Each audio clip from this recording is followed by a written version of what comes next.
Cumberland Cannabis. Ethical, effective Cumberland Cannabis Co. Cumberland Cannabis sells very ethical and legal CBD, Tennessee CBD products. If you Google Tennessee CBD, you'll find out what that means. And you can get some of that by going to, I'm going to remember to put the website on this one day, CumberlandCannabisCo.com. There it is. What you see on the screen, Co. add a com to it. Just add a dot. See, there's even a dot there. There is Just even add a dot com after that. Just but don't put the add a dot. spaces. Just add a dot. Don't put the spaces, though. Right. And of course, CumberlandCannabisCo.com. .com. Joe Solosky is running for Pennsylvania governor. He is the key to Pennsylvania's success. And if you'd like to help this libertarian in his run to be Pennsylvania's next governor, go to Joe Solosky. That's JoeSlooski.com.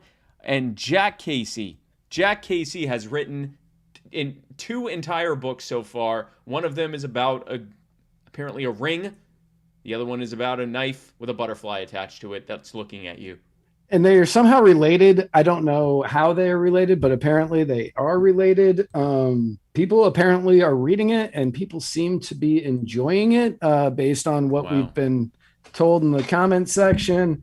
And people have been rating it on Amazon, which you should do as well if you buy the book. If you don't buy the book, don't do that. Don't be that guy. Don't be that guy out on the internet rating things you've never looked at or read. No, but rate it on Amazon if you buy it. Go and buy it today. Go to theroyalgreen.com. And his next book, Crowned by Gold, is coming out sometime this summer, which is already now, so TikTok. But if you buy at least 1,000 copies of his book, all of us together, not just you, if all of us together buy 1,000 copies of his book, he will rename that to Crowned by whatever you want that other thing to be. That is the power of free market capitalism. RoyalGreen.com. Matt, we have a amazing couple of guests, don't we? We have a myriad of guests. Does two qualify as a myriad? Good word choice. Why not? Yeah. Yeah, I mean, why not? Why doesn't it? But yeah, I'm not really sure if 2 qualifies as myriad now, but we're about to find out. Folks, do you think it qualifies as a myriad? Tell us in the comments. Let us know in the comments if you think that that's real or not. Because I mean, it might be. I mean, technically, it is a plural thing. But anyway, these 2 are based out of Virginia Beach. They have a show together called The Beach Brothers, which I have actually been on as well. And we are happy to have them on. So please, without any further ado, join us in welcoming to the show. That's the wrong button. Welcoming to the show, Mr. Seiko McMillan and Conrad Shavenshifter. I should have asked you before that. What is it? No, tell me. Cohen. It's Seiko Varner and Conrad Shesvener. And we're happy to be here, but I'll be McMillan today. I'll be McMillan. Seiko McMillan. Wait, who is Seiko McMillan? Who is Seiko McMillan? I did. I love it. I'm here for it all. Where the hell did I get Seiko McMillan? Seiko Varner. I've been on your show like 4 times. Seiko, thank you so much for joining. Conrad, thank you so much for joining. You guys are based out of Virginia Beach, right? Mm-hmm. Sort of awesome. Largest Navy base on the East Coast, right there out of Norfolk, and Oceana Naval Air Station right here in Virginia Beach. So big military town. And yeah, one of the best places in the world, man. One of the best places in the world. And in fact, I'm going to be back there in July 31st. I will be there for the Concerned Veterans of America event. So I will be there. We might be putting together something on the 30th too. So stay tuned for more info on that. But I'm excited to see you guys. Thank you. Good stuff. Let's go through the muddy waters. Let's go. Let's go. Let's get dirty. Get dirty in a myriad amount of ways. Yes. Yeah, that's what Matt Hicks is telling me that doesn't count. And well, it's Matt Hicks, so I'm already assuming I'm correct. If Matt Hicks is telling you that that's not correct, then you're wrong. Like Steven, that's you're different. Yeah, I'm definitely wrong. Well, that's good to know. Countless or extremely great number. And since I am going to say I'm correct, because they are extremely great guests. So it's a myriad of guests. Don't at me, Matt Hicks. It is a great number of guests by virtue of who they are as people. So, exactly. Seiko, Conrad, tell us about the Beach Brothers. What got you guys to start doing that? What do you guys do over there? Talk to us about that. I'll lead off with Mr. Seiko because he brought the idea of it to me, and I joined on immediately. Yeah, so, Conrad was running for office. I had stopped running for office. And there were just so many political conversations that Conrad and I were having. I said, we need to bring this to the airwaves. I think the, citizenry need to understand some of the things that we're learning and make sure that they make really informed choices. One of the things that I found out running for the school board is that a lot of citizens don't understand what the school board does, what the city council does, what delegates do. They just have very little understanding of that. So we thought that our show could help be that educational and fun show. And we wanted to bring politics, and I'm very passionate about business. So we bring in a edge of business. So it's Virginia business and politics. Now we've kind of moved directly into business, politics, and empowerment. I found my space in empowerment. That is awesome. That's great that you guys are doing that. And now I've been on your show a couple times, and so far I've gone on and I've said this stuff that I usually say, which tends to be fairly libertarian stuff. And so far I keep getting invited back, and I've not yet been yelled at by either of you that I remember. So is it fair to say that you guys are somewhat libertarian leaning? Conrad, I know you are, but would it fair to say libertarian leaning, or maybe how would you describe your respective each of your respective political leanings or beliefs? And you want to go first, Con? Yeah, sure. I would definitely like the idea of leaning into it. I would compare it to a couple of local politicians here. We have Mr. John Moss, Miss Jessica Abbott. They are what is considered to be libertarian-leaning Republicans. But I thought that was a vein that was never really given to Democrats much. And due to a recent great appeal that I have to modern monetary theory and a belief that I can help fund some of advanced social welfare programs, that we didn't really need to have an actual overburdening regulatory system in order to do that, and all the way down to say drug laws, immigration, things like that comes out to mind. I'm like, I can still keep actually a lot of my base libertarian feelings, but actually be progressive at the same time. So that I sort of merged it in the other direction, not just having to lean Republican. So that's how I would look at it. So more of a libertarian leaning progressive. I'm an independent. I'm independent. And it's, I've been a Democrat. I voted as a Democrat. I've been a Republican. I voted as a Republican. And after I really took a deep look at both parties and what was happening and what was not happening, I said, this is craziness. Neither one of these parties are working in my interest nor the interest of my community. They're just fighting each other. I tell people a lot that people play politics like football. If you like the Washington football team, good or bad year, you're rooting for Washington. And if you like the Dallas Cowboys, good or bad year, you're rooting for the Dallas Cowboys. And so when the Republicans do some stupid crap, then they still get support by their Republicans. And when the Democrats do some silly stuff and crazy mess, they still get support by the Democrats. And I just can't be in either one of those camps anymore. So, I started off as a Democrat pretty much because everyone in my house voted as a Democrat. And then I ended up listening to a Rush Limbaugh show. And so I listened to Rush Limbaugh. I actually listened to him for about 30 years, actually. I want to say 20 years. Maybe about 20 years. It was like 92. I heard a Rush Limbaugh show, and I was like, wow, this guy kind of speaks like the Honorable Elijah Muhammad. He kind of speaks like Messiah Garvey. And then as I listened to him a little more and more, and I got hypnotized, then I started realizing, hey, these folks are not for us. These folks are just for themselves. It's a lot of hypocrisy. Something that a Democrat would do, they'd be like, boo, we don't want this. And then a Republican would do the same thing. And I was like, okay, this is a lot of mess. I can't get anywhere with either one of these parties, so I'm stepping out. So I became a Republican, listened to Rush, then I really looked at it and I said, hey, I'm independent. And then in the 2020 election, for the very first time, I cast a ballot for you and for Joe Jorgensen. Thank you. And it wasn't because that I was voting against Trump or voting against Biden. I was actually voting for somebody who I really kind of believed in their positions. Now, I thought that Biden was a bunch of junk and I thought that Trump was a bunch of junk. So they weren't going to get my vote anyway. But you did. And so am I libertarian leaning? I'm libertarian learning. You're libertarian. Is what I would like to say. I like that. I like that a lot. Okay. Yeah, I'm libertarian learning. So I've got a chance to go to a couple of the libertarian meetings. I can't say everything was honky-dory. Yeah, that's not in the great state of Virginia. But I do like what you say, Spike.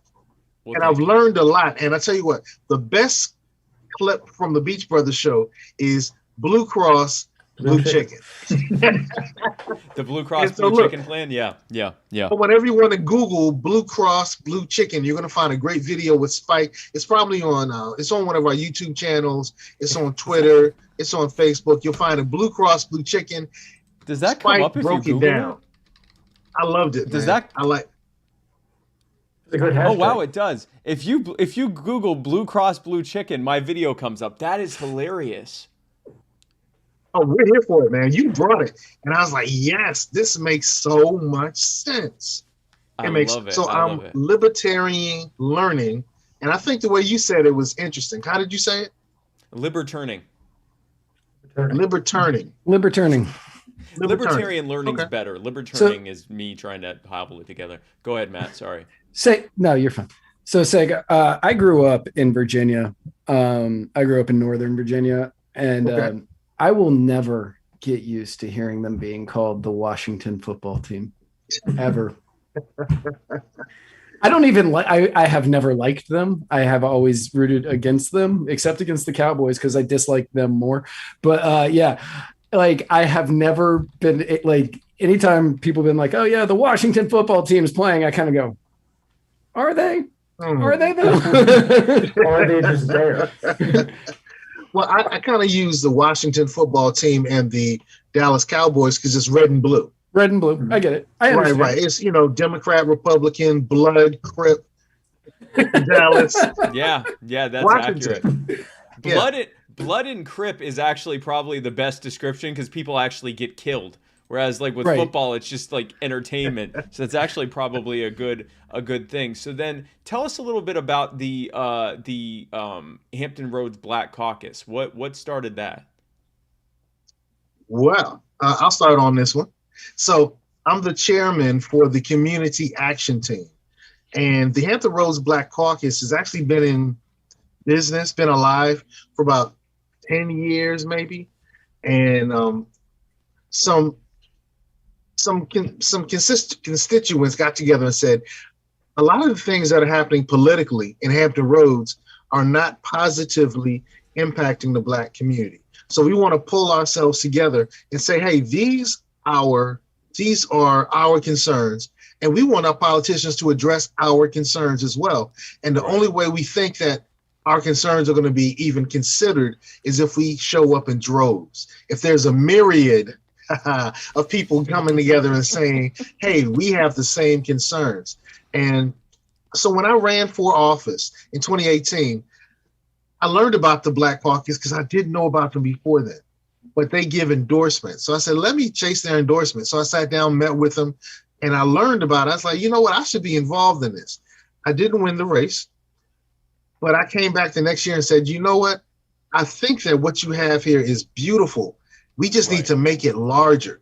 We really, truly need to have a myriad of people who are going to stand up and say, hey, politicians, you need to rock with us or we're not rocking with you.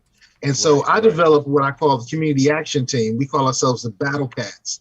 And we have a couple of agenda items that we're working on. We're coming up with a report card for seated politicians. The Hampton Roads Black Caucus already vets people who are running, for candidates, so they have a candidate vetting system. And to be honest with you, their vetting system has really been around 80% accurate. The people who receive the endorsement from the Hampton Roads Black Caucus normally win about 80% of the time. But now we're coming with a report card to say, hey, you're screwing up. You got a C.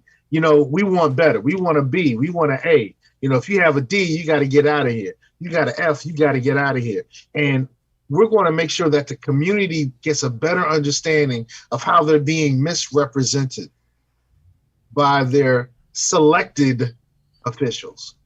So now, what are like a couple of the examples of the main issues that you guys are pushing forward in this caucus? Okay. You want to talk now, or shall I continue? Well, you'd be able to be a little bit more authoritative on it, but we have a certain group of pillars, 4 pillars that are with the Hampton Roads Black Caucus. And I joined back right in December, January cutoff, because I knew I wasn't going to be running anytime soon. But I wanted to be part of an organization that had both gravitas and people look to it for information. And I want to be part of the team that helps dispense that information to the people. So we want to make sure that we grow the community both economically and educationally. And I believe that they can really take the HRBC seriously. And I wanted to make sure I help push it into, the agendas that I think are very valid. And Mr. Seiko has a good depth of knowledge on that. Right. So the 4 pillars are primarily economic growth, Black business growth, community education, and community engagement. Those are the 4 pillars that the Hampton Roads Black Caucus developed. We've developed an interesting process. The community action team, the Battle Cats, have developed watchdogs. So we have Battle Cat watchdogs, 2 per city. So now in Virginia Beach, there's somebody who's going to all the city council meetings and reporting back to us, going to all these school board meetings and reporting back to us. Same thing in Chesapeake, same thing in Suffolk, Hampton, Newport News, Portsmouth. So now we have 2 people who are going to these meetings and they're reporting back, because a lot of the things that happen at the city council meetings, at the school board meetings, really don't get the community awareness that they need to have. In Virginia Beach, there was a backdoor meeting where they decided that, we don't want to have a community review panel, a citizen review panel, to have police oversight. Right. That wasn't even discussed in a public forum. It didn't come up to a popular vote. It was a backdoor vote. It's not even listed in the minutes. Those types of things were happening. And we wanted to be sure that we knew exactly what was happening in our cities, so we can say, hey, politicians, you're not rocking with us. And if you don't rock with us, we don't rock with you. As a matter of fact, if you don't rock with us, we're going to make sure you don't win anymore. We're going to make sure that nothing works out for you. You have to take care of your constituents. And unfortunately, in America and in our cities in general, that's not happening in the way that it needs to happen. So we have Battle Cat watchdogs in each one of the cities. We also developed a report card. And one of the other things that we're getting ready to launch, and actually I probably shouldn't talk about it because I don't have total approval for it yet, but we're going to meet with each elected official and put them on the record for a lot of the things that the community wants. For instance, we wanted an end to qualified immunity. We wanted to enter that. You spoke on that yourself, Brother Spike. Yeah. And one of the things that we saw happen is our delegates who we voted for, who said, hey, we agree with you. Anybody who does wrong needs to be punished. And then they went to the, I can't even think of the name, the state house. They went to where the delegates went. Right. And they said, we're not going to worry about it right now. So the very people people who voted, those who said, I'm a blue through and through, blue no matter who. I'm voting for everybody Democrat. Well, the Democrats just let you down. Yeah. And the Republicans were saying, we don't want to listen to you. Mm-hmm. It's not our problem. The blue back the thin blue line. Yeah. Well, there's a thin line between love and hate. And unfortunately, too many of the politicians are going to learn that we may have loved you before, but we don't love you anymore. Well, so that's good. So you guys that's what the Hampton Roads Black Caucus is doing. We're going to make sure that the interests of our community are pushed and get the political attention that they deserve.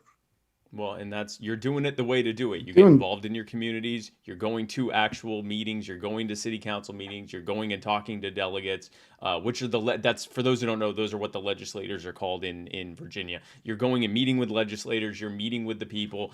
You're bringing people together behind your common reforms and your common goals, which sound just suspiciously libertarian, but we'll talk about that. I'm really happy about what you guys are doing, and I'm looking forward to seeing. Am I going to see both of you? Am I seeing you guys in Virginia when I'm coming up there? Yes, sir. Absolutely. Well, I'm looking forward to it. We can maybe. I'm already talking with Libertarian Party Virginia, and I know Hampton Roads or Virginia Beach has a Libertarian affiliate as well. I'm going to be talking with you guys because maybe we can put something together the night before, because I'm actually coming in the day before the CVA event, so we may be able to do a big thing with Virginia. Virginia Libertarian Party, Virginia Beach, or Hampton Roads, the Black Caucus. We can do a big thing. We can all get together and see where we agree on stuff and work to set Hampton Roads free. True. Yeah, we're here for it. We are here for everything that's really going to make this a more perfect union. So everybody can truly appreciate and live out the American dream, and everyone has equal access to the beautiful things that our country has. And it takes people like you speaking out to bring that to fruition. And if that sounds libertarian, so be it. We're here for it. It sounds pretty libertarian. So, guys, before I let you go, thank you so much for coming on. Before I let you go, how can people find you? Plug all your stuff. Plug your shows, your social media, the whole thing. How do we find you? I'll lead off. Conrad Shazvan for Virginia Beach. I have my own political page because I've run before. Pretty sure I'll run again. Also, I want to make sure you guys like the Hampton Roads Black Caucus on Facebook. Just learn more about us. And of course, like the Beach Brothers show on the Seiko. All right. Yeah. So you can find me on the Beach Brothers show. I have my own podcast. It's called Get on Code. And it's kind of named after Neely Fuller's compensatory code for the Negro. So back in the 50s, Neely Fuller, who's interesting because Neely Fuller is extremely light-skinned. He was able to pass for white, and he got a chance to go back between different worlds back in the 50s. And he came back to the Black community and said, hey, we need to get on code. There are a lot of things that are happening that are not working in our collective interest. And so he put out a book called The Compensatory Code for the Negro. So our show is called Get on Code, and it's all about empowerment. Everything that we focus on is about empowerment. We're not looking for anything but empowerment. We think with empowerment, everything else can happen. The civil rights program, the civil rights struggle, that was kind of go along to get along. And it left us unempowered. So my show is called Get on Code. You can find it on YouTube. You can find it on Facebook. You can find it on Twitter. You can find me easily at Seiko Varner, SEKO VARNER at Seiko Varner. You'll find me. And I look forward to having you down here in the area, man. Every time you come down here, Spike, you just light a fire of interest. And let's keep this fire going. Let's keep it burning. Absolutely, guys. Well, Conrad, Seiko, thank you again so much for coming on. Hopefully get to have you on again soon. And also hope to be back on your shows as well. And I will see you next month in Hampton Roads. Absolutely. Thank you all so much. All right. Appreciate it, guys. Yep. Thank you guys so much. And yes, so that was cool. That was awesome. I can't believe I called him Seiko McMillan. So it turns out if I type the words SEKO on my phone in the notes, it automatically puts McMillan after that. Why? I don't know. I don't know why. Okay. I don't have anyone in my contacts named Seiko McMillan. I don't have anyone on. I just Googled Seiko McMillan. There is no Seiko McMillan. I have no idea who Seiko McMillan is. I'm friends with Seiko. I know his name is Seiko Varner. I have no clue what just happened. Anyway, yeah, no, they were a great guest, and and that was cool. Yeah, we're gonna be there. Also, another thing to plug on Thursday at 9 after Writer's Block. Join us on Clubhouse. We're gonna be doing a special Clubhouse event. Where we are going to be raising money for the Muddy Waters crew to come out to Tunica, Mississippi next month for the Breaking Boundaries for Freedom event in Tunica, Mississippi. So tune in again on Thursday after the Writer's Block. Tune in at 9 p.m. Eastern on Clubhouse. If you cannot make it to the Clubhouse, the link to donate is going to be in the comments right now-ish, I think. Did that go? In case it didn't go, I'm going to send it again. Weird. Not seeing it. I don't know why that isn't. Oh, are you doing it on Restream? Because sometimes that doesn't work. Sometimes their function you have to, it just won't work. You have to send it separately on Facebook and YouTube. Well, that's okay. Yeah. Gotcha. I guess that makes sense. I mean, not a lot of sense, but I guess it makes sense. Yeah, like it'll do it if you. Gotcha. If you do each one individually. Individual thing like that, yeah, and do it. It's the dumbest thing. But anyway. It's I hate it. Yeah, that's dumb. All right. So. No, they really glad those guys came on. Now, you know what else we're glad for? And that's the Mudwater coffee alternative, masala chai mushroom coffee replacement cacao rapid fire segment, brought to you by Mudwater. Delicious coffee alternative. If you woke up today and said, "Oh my God, if I ever have coffee again, I swear I will have a very, very bad day." I would rather have a coffee alternative that's made out of masala chai, cacao, mushrooms, turmeric, sea salt, cinnamon, and literally nothing else. Well, folks, what fantastic news I'm about to put inside of your ear holes. If you go to muddywatersmedia.com/mud, you can buy literally all of that and just that in a beautiful little black tin. It's even the same much color. Like the one in the picture. Yes. You too can have a tin in your hand the same way that this hand has a tin in it. muddywatersmedia.com/mud. Matt? Patricia Marie, is that Mudwater endorsed by Dr. Oz? I have no idea. I have never watched an episode of Dr. Oz. Yes. What I can tell you is his daughter beat him on the $100,000 pyramid the other day.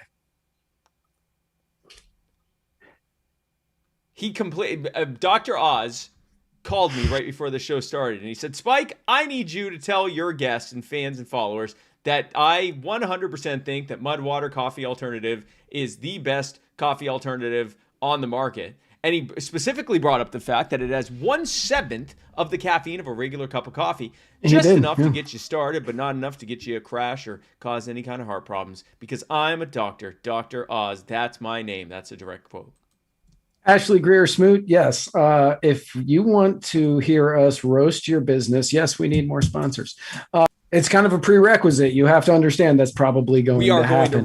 We are right. Not that's just going to happen. Jacob do not. Jacob Blaze 420. Yes, it works really well for that. I don't actually know, but I know that it would work really well for that from my past experience. Hannah, if you want, you can literally, if you want 7 times the amount of caffeine that's in a cup of coffee, if you drink 49, am I doing that 7 times? 49, yeah. It's 49 cups of mud water. So basically this entire tin of mud water every day, you too can probably die pretty quickly. Don't do that. Don't do that. Joe Solosky, I'd love to have you back on. We will be in touch. I will definitely have you back on. Connor, yeah, we're not selling weed. We're selling Cumberland Cannabis Co. Tennessee CBD, which is just different than it's Tennessee CBD. So you can Google that. Yep. And Jacob, it is airtight. That's what I'm saying. It is airtight. It will work fine for what you are thinking you want to use it for. Yes. Because remember, anything can be a dildo if you're brave enough. Speaking of which, Alexandria AOC. Ocasio-Cortez. She tweeted about her abuelix. her poor abuelix's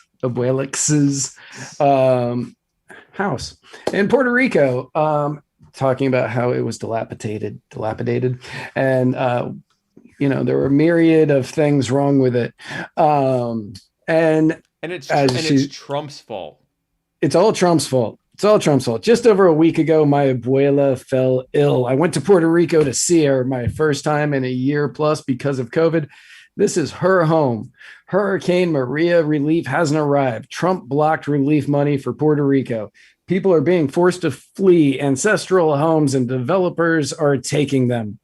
Well, it's a damn shame that Donald Trump got reelected and Joe Biden hasn't been president for half a year already. Right. Makes me mad. Right. Makes me just mad. So a lot of people pointed out that she recently bought a new Tesla or leased a Tesla, and she has 2 different apartments that are pretty nice in DC and New York, and a couple other things. And then Matt Walsh, being Matt Walsh. Yeah.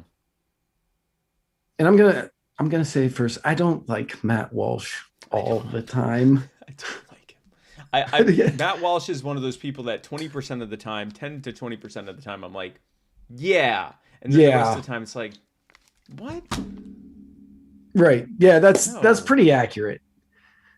10 to 20% of the time, I find what he does, like I either agree with it, and he says or it I find it funny enough that I'm like, I don't even care that I disagree with that, but because that was funny. That's good. Yeah.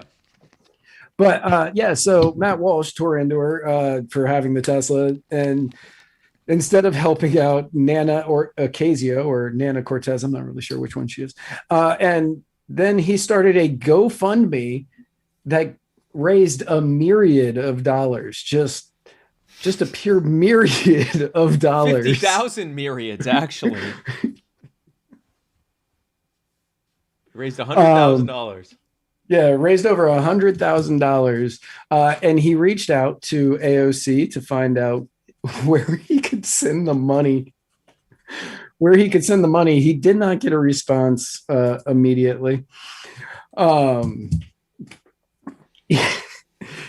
He did not get a response where he could send the money, but for some reason, somebody in the family, which is how it was worded, somebody in the family turned the money down.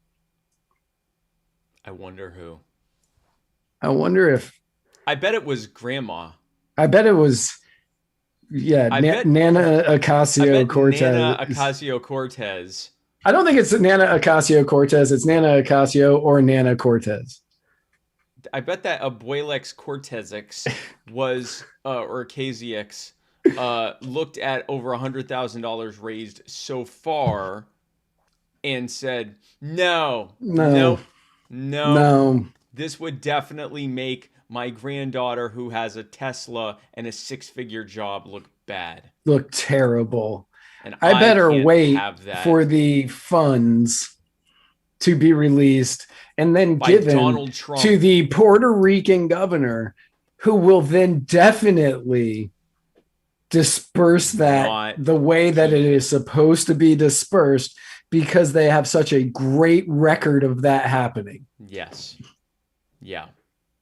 That is literally what happened. There is, and unfortunately, we have to deal with current President Donald Trump, who is still refusing to release funds to Puerto Rico to give to the not even remotely corrupt government of Puerto Rico and of San Juan, who were 100% not caught hoarding supplies and money for themselves and the people that they favor, that did not have multiple videos and pictures of happening. And in all fairness,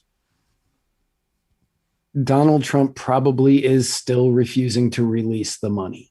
Yes. Yes. If you ask Donald Trump right now, release the money, he's going to reflexively say no. Right. He is going to say no. He's going to be like, no, I can't do it. Many people then he's going that I'm not. He's probably going to say something along the lines like, that's not my job anymore. You guys, 75 million Americans wanted it to be my job, but 77 million, I don't know, wanted it not to be my job anymore. And so I don't have that job. Somebody else has to do that job. So blame him. And I don't have $77 million to give her. Well, I don't know if Joe Biden has the hook shot needed to get the supplies to the people of Puerto Rico in time. Yeah. I mean, so you literally, this is perfect. You have people who mostly don't even like AOC, who voluntarily gave money to help her grandmother because what are you going to do? It's her grandmother. It's not her fault. It's not the grandmother's fault that AOC is the way she is. And right. and then she, on behalf, presumably, it wasn't the grandmother doing this, says, no, she doesn't need that. I just made a point of tweeting how terrible her life is, but she doesn't need money that was given to her. This is what a limousine liberal is. Yes. Or a Prada progressive, or whatever you want to call them. like whatever. A Prada-aggressive. A Prada-aggressive. I like Prada-aggressive. A Prada-aggressive. She's certainly not liberturning, folks. Listen, this is so on brand for being a I care about the poor Democrat. It's your own grandma, and you still wouldn't let her get the money. So that, because it would mean that you'd have to turn around and say thank you to someone who you don't agree with politically. So you'd have to say thank you to Matt Walsh. You'd have to say thank you to Matt Walsh, who you disagree with politically. So instead, she's got to continue being in these terrible conditions. So one day, years ago, even before we started the show, Matt Walsh had written an article. I'm certain it had to do with trans people. I don't remember exactly. And I made some post online about something innocuous. Like wasn't political, wasn't anything. I just made a post. This girl starts ripping into me.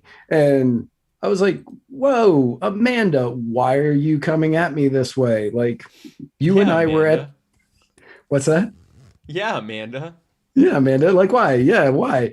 I was like, and she was like, you hate trans people. And I was like, what are you talking about? Why do you think I hate trans people? And she goes, you wrote an entire article about it.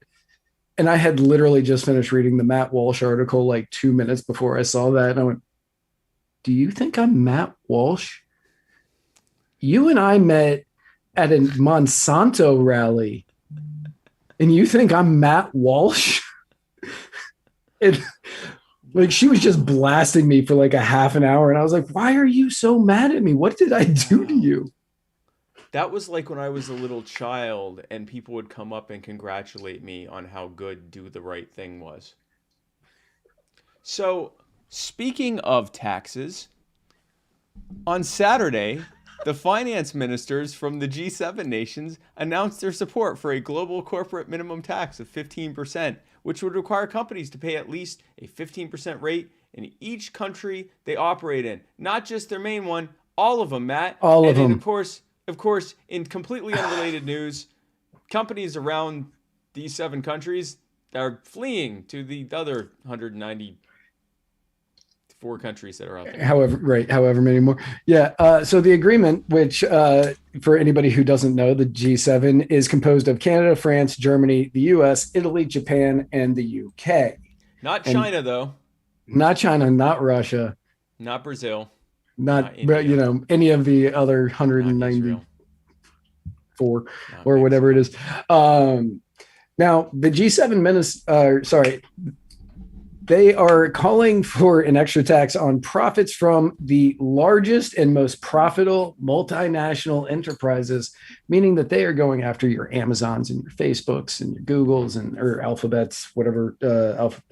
Google's parent company's Alphabet, right? And Apple and things like that. That's who they're going after. Who's willing to bet that your Facebooks, your Amazons, your Alphabet, your Apple are going to figure out a way not to pay that? Yeah. And the companies that have, a secondary office somewhere they're international in a way are going to be the ones getting absolutely and royally screwed by this. Yep. And especially because, or they can do the Amazon route, which, okay, fine, I'll pay the tax, but you're going to give me even more money worth of no bid contracts. Even if I don't get it, even if I don't get the contract, which is what just happened with Amazon, with Jeff Bezos' company Blue Origin, where he lost out on a contract bid from NASA to Elon Musk and SpaceX, yep. And so his senator Maria Cantwell added to a bill basically a bailout for him. He's still getting the $10 billion reward, even though he's not fulfilling the contract. He's just getting that money. And in completely unrelated news, he has announced that he's buying MGM for $8.5 billion and that he's flying to orbit the Earth. Yeah, he announced he's going into space today. Yeah. Like, I have seen people move after a rough divorce. But that's taking it a little far. Yeah. Jeff, I swear, if you nuke us from orbit, I am canceling my Prime account. Okay. So the G7 ministers are actually going to attempt to go to the other however many countries and sell this plan to, countries like Ireland. And Ireland, oddly enough, has managed to attract lots of tech jobs due to its low corporate tax rate of 12.5%. And so it doesn't want to give up that competitive advantage. So I'm betting they say no. They say no, or they hold out for some kind of aid or something like that, which nullifies the whole purpose of the tax of raising revenue to begin with. Right. They're also going to do a profit sharing thing, which I didn't get into. I wanted to get more into this, but stupid Fauci's emails. Stupid Fauci. Freaking Fauci. The droplets from COVID. We're all going to get COVID. We're all going to die. He sounds like a 90-year-old smoking New York Jew. Wow. COVID's going to get us all. Smoking New York Jew. Yeah. It's okay, folks. His girlfriend's Jewish. She's an agricultural Jew. She's an agri Jew. She's an ag Jew. An ag Jew. So speaking of the Supreme Court, they announced today that they're not going to hear a challenge yesterday, that they will not hear a challenge to the male-only military draft, surprising literally nobody. Man. Not a single person. Nope. They did say, and part of their reason for saying that they weren't going to hear a challenge to it is because Congress is currently looking at changing the law. And I am certain that's always been a reason not to look at current law. And whether or not it's constitutionally sound. And they will surely, Congress that is, will surely expand the draft to all people instead of just wait. Yeah. No. Yeah. They're definitely going to do that. That's going to happen. They're definitely going to say, "Yep, everybody is in the draft now." Everybody. Yeah. They're not saying that. Yeah. No, they're not going to say that. God, speaking of judges, I can't even imagine the fallout if they were like, yeah, I mean, I guess now everybody's in the draft. The draft would end immediately. Let's be very clear. There's never going to be a female draft in the U.S. There will either be a male-only draft or no draft. Yeah. Okay? So when people say, don't you think women should be drafted? I'm like, yes, I think that they should jump on that landmine so that it's over. So that, and by jump on the landmine, I mean I don't mean women should be drafted and then jump on landmines. I mean that the Congress should jump on the landmine of saying that women have to be drafted, just so that during those deliberations, someone gets up and goes, hey, we've not used the draft since Vietnam. Maybe we should get rid of it, and instead of using it to scare men. And they'd go, okay, and then that'd be the end of that. Yeah. Because we live in the patriarchy. Anyway, California judge did the unthinkable and has overturned. This is actually I want everyone to sit down for a second. Yeah, this is unbelievable. This is actually pretty... I don't know what I was thinking when I did this order of things. This just doesn't make any sense at all. No, but listen. No, this was a big deal. This was. Not just what he did, but why he did it. He has overturned a California law, this California judge, banning AR-15s, and said the state's law was unconstitutional, and that prohibiting such firearms for decades was as he put it, failed experiment. This was in his ruling. Wow. He's not, no. The judge, then he compared an AR-15 to a Swiss Army knife, where he said, like the Swiss Army knife, the popular AR-15 is a perfect combination of home defense weapon and homeland defense equipment. Benitez says in the ruling. He did, however, giant Swiss Army knife. One giant Swiss Army knife. We're going to get more into that in a second. But he did grant a request from current California Attorney General Rob Bonta. He granted him a 30-day stay of the ruling, which will bring about an appeal from the state. Bonta was quoted as saying, there is no sound basis in law, fact, or common sense for equating assault rifles with Swiss Army knives, especially on Gun Violence Awareness Day.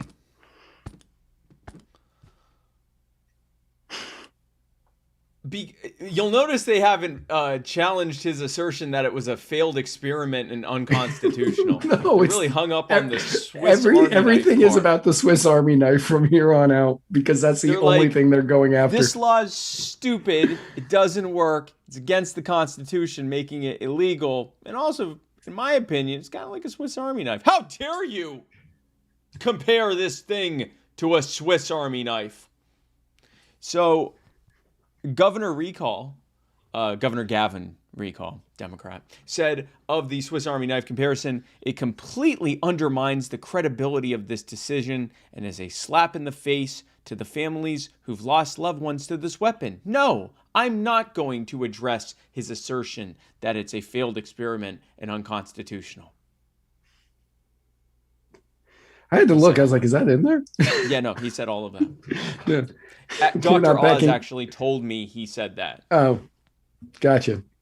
Yeah. Gotcha. Yeah, we're not backing down from this fight, and we'll continue pushing for common sense gun laws that will save lives. How's California been doing on that recently? Any day now, they're going to start saving lives. Bound to. Like, people are like, as you can see, like Bonta and Governor Recall are very upset about the Swiss Army knife comparison. But according to USA Today, I mean, it's a very valid, it's a very versatile piece of machinery. Put a nuclear missile, a Nazi V2 rocket, the USS Kitty Hawk, and the entire city of San Antonio, Texas, which I've been to. Right. The good old chainsaw bayonet, a self-moving apparatus. Like, so just so you know, the chainsaw bayonet is actually true. That's real. That one's real. You actually can get that.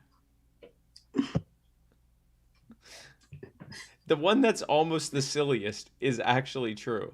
I'm sure someone would make a trebuchet if you asked him to. Probably. It would suck. But that Kitty Hawk.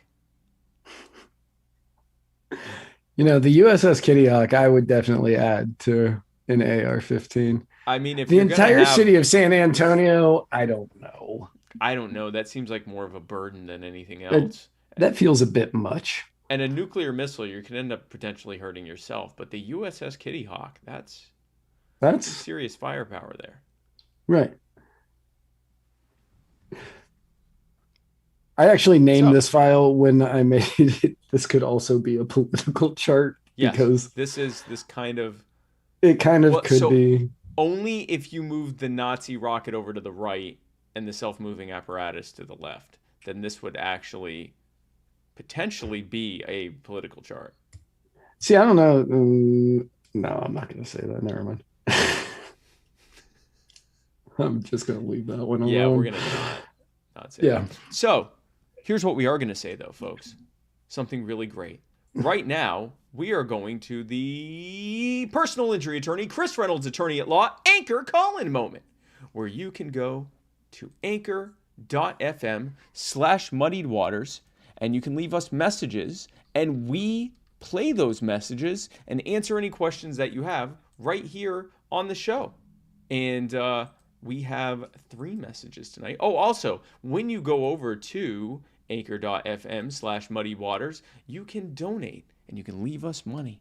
You can give money to us, and then we will love you. Now, you don't have to give donations for us to listen to or play your messages, but we will like you more.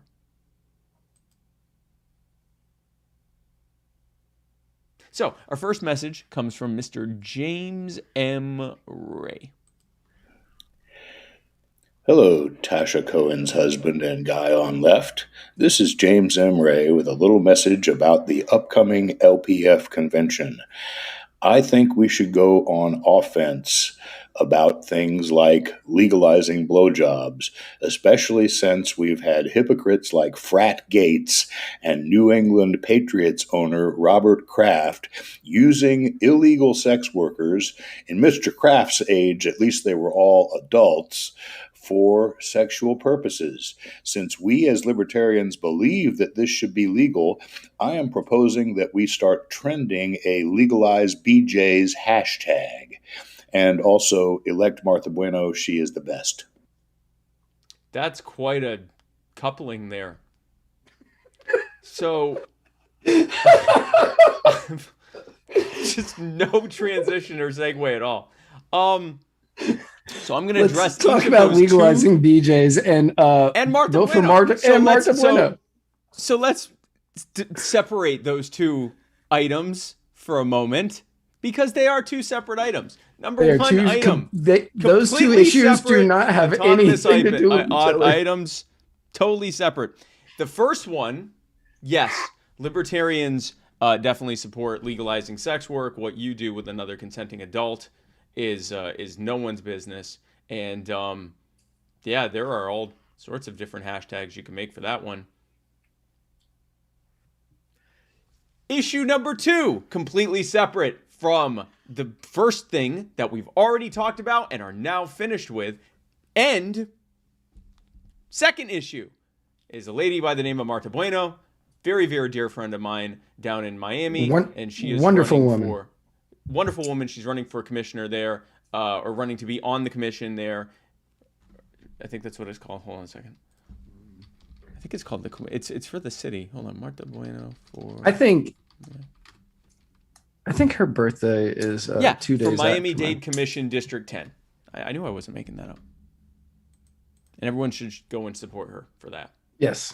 Everybody should go and support Martha Bueno. She is fantastic. And there are also probably some great hashtags you could come up for that, which again, completely separate. Completely separate. Its own completely thing. Separate. Standalone campaign. Yes. Thank you, James. Oh, fuck, James. Jesus. Hey, guys. This is Matt Hicks calling in on the personal injury attorney, Chris Reynolds, attorney at law, Anchor Calling Moment, TM. I just wanted to apologize to you and all of your devoted listeners for not calling in the last, I don't know. It's been a little while. I've been busy, right? There's the beer. I don't get home from work until like 6:30 usually. I hate to even say that that's a thing. And then I got this baby goat that I'm dealing with, right? Like right now, if you hear all this ruckus in the background a little bit, maybe you can hear it, maybe not. That's her, like stomping around and stuff. I'm just sitting here drinking a beer, waiting for her to calm down so I can lock her in a box and then go eat dinner. Yeah, that's about all I got. Hashtag lazy legend. A box? Why would you lock her in a box? She's a goat. Can't she eat her way out? Yeah, how do you... What's the box made out of? Maybe this second... He's got a second one. Maybe this one explains what the box is made out of. No, I know what the second one's about. Hey guys, this is Matt Hicks. Again, on the personal injury attorney, Chris Reynolds, attorney at law, Anchor Calling Moment, TM. Again. That wasn't all I had to talk to you about earlier. I want to talk about the death penalty. So the reason this is an issue is because South Carolina is about to start executions again on the 18th. And I and several of my friends are going to be at a vigil for the soon-to-be executed on that evening. Yeah, I wanted you to, if you would, encourage all of your listeners to talk to their elected officials about it, because the government gets it wrong 1 in 9 times. That's according to conservative estimates. That's more than 10% of people that are executed are not even guilty of the crimes they committed. Forget about technicalities and all of that. And we're not even going to talk about the morality of killing another human being. But yeah, do something. Hashtag Lizard Legend. Yep, so 1 in 9. Do you know what he is referring to? The 1 of 9? No, what South Carolina is doing. I know that they're reinstating the death penalty, but I don't know much detail beyond that. Well, allow me to enlighten you. What's going on in your state? In my own state. So, yes, they are reinstating the death penalty. However, since the early aughts, many of the companies who make the chemicals that are being used for lethal injection have made it more difficult for governments to purchase them because, free market, and they can do that. So South Carolina is now giving people the option of the electric chair, which will be the preferred method, I suppose, of the state. But the person who is being executed will then have the choice of electric chair, firing squad, or, if available, lethal injection. So they are going to literally ask the person, how would you like to die? How would you like to die? And here's the thing. Now, there are some states that, because they're having a hard time getting the other poisons that they use, they've resorted to Zyklon B. Yep. Which is what they used. It works. Because it works well. Yeah, it works. To kill well over 1 million Jews were killed through that method. Yep. And not just Jews, but others as well. Others, right. Well over 1 million people were killed in the Holocaust using Zyklon B. I would say between all these different options, I would probably pick firing squad, because that one's going to be fast. There's a misconception that the electric chair is actually like easy and painless. It's super quick. Extremely, extremely painful. The handful of people that have survived them have said have described it as the worst minute or two and most excruciating and agonizing minute or two of their lives. Right. Followed by, of course, then they dealt with all sorts of issues afterwards because they actually survived it. But yeah, no, it's a terrible, terrible, horrific way to die. And we thought it was easy because people didn't move much, but that's because they're paralyzed. But they're in excruciating, agonizing pain. I believe that the first use of the electric chair is coming out in South Carolina since 2008. So it's been like 13 years since they last used it, and they went strictly to lethal, or they may have gotten rid of. When did they get rid of the death penalty there? Since they're just now bringing it back. They've never got rid of it, but it was like a moratorium. It was like a gotcha. moratorium or something like that. Yeah. But yeah, so they're bringing it back with the electric chair. Now, many of the people who are against this, which is a lot of people on death row and people who believe that the government should not be murdering people, they are saying that it's unconstitutional because the people who went to death row went there under the assumption that they would be getting lethal injection, and that now you can't change it. Like, you can't change it on them because you are now giving them a much worse, much more painful way to die as opposed to the injection. According to Stephen Witt, who's also down there or up there in South Carolina, it's been 13 years.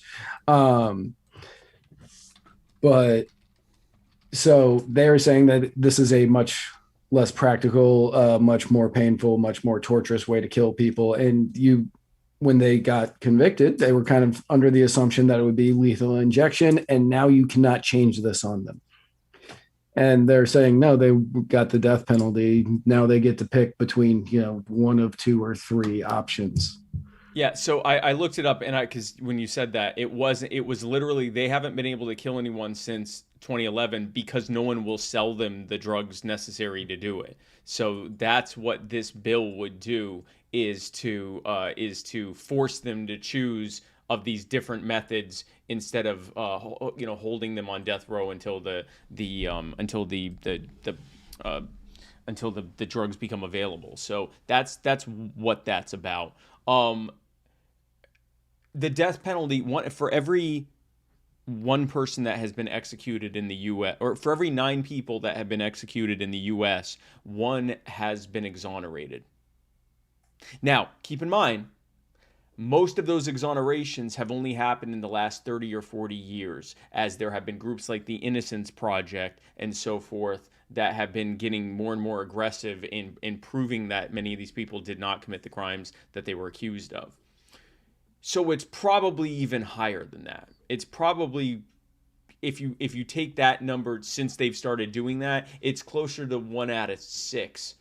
So many people assume that if the death penalty is invoked, that it means that the evidence threshold was much higher and the jurors took it way more seriously, and we really, really know that this person did this egregious crime. It's actually the opposite. It's actually, when they invoke the death penalty, they also typically go in so hard with emotionalism and railroading the client, the defendant, and these defendants very often are using public defenders who really have no interest in fighting this. It's actually a higher rate of wrongful convictions than of most other convictions. Oh, yes. And also it's racist. We found out it's racist because when you may have heard of race norming, which is this came up in the NFL. Yeah, when people that are retiring from the NFL and they're applying for coverage because of brain injuries from the NFL, CTE, and things like that, and they go based on their IQ after the fact. They race norm, which means that the average IQ of what is expected, what if you fall below it, you'll get benefits for. If you're white, is here, but if you're black, it's here, which means that if your IQ is, let's say, 68, but you're white, you'll get your benefits. But if you're black, you won't, because according to the NFL, black people are just dumber. And if that offends you, it should, but they're doing it with the death penalty too. You have state governments that are arguing in court that 68 IQ, if you're white, means you shouldn't be executed because you just don't have the mental faculties to fully understand the scope of what it is you did. You should still be punished for it, but not killed for it because you weren't able to grasp it. But unless you're black, because then black people are just dumber. Which that logic doesn't make any sense. I get that, but that logic makes no sense. Like, if you killed somebody and you don't score high cognitively on the testing, you're white. Well, that's cognitively.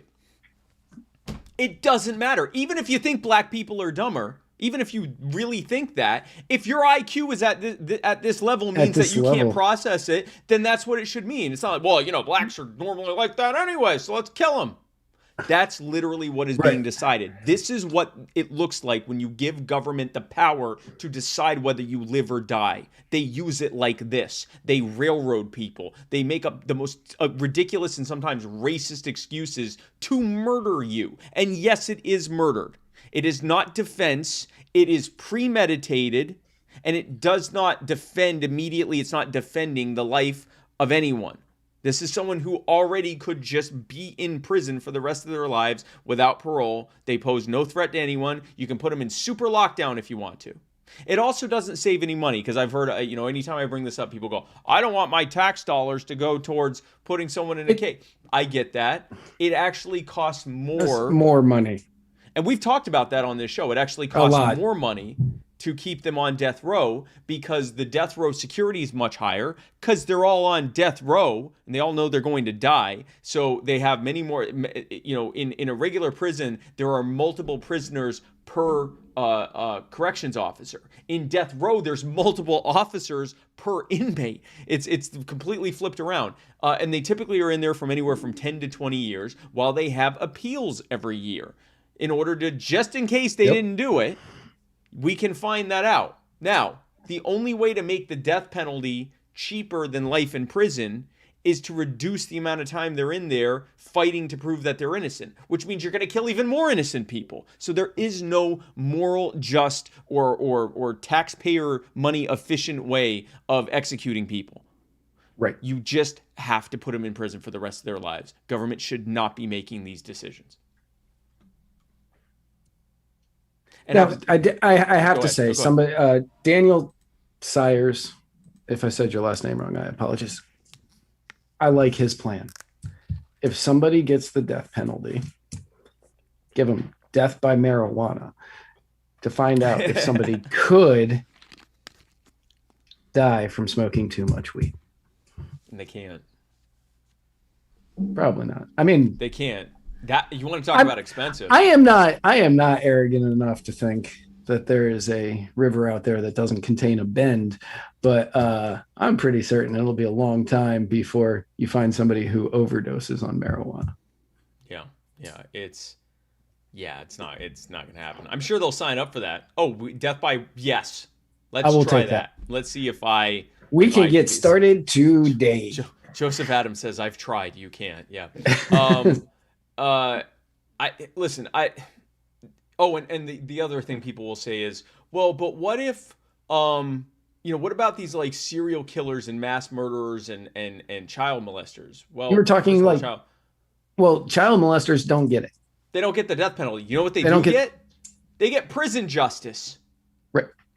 And so would the serial killers. If someone is obviously guilty of, a mass murdering serial killer, whatever else, put them in the general population. Yeah.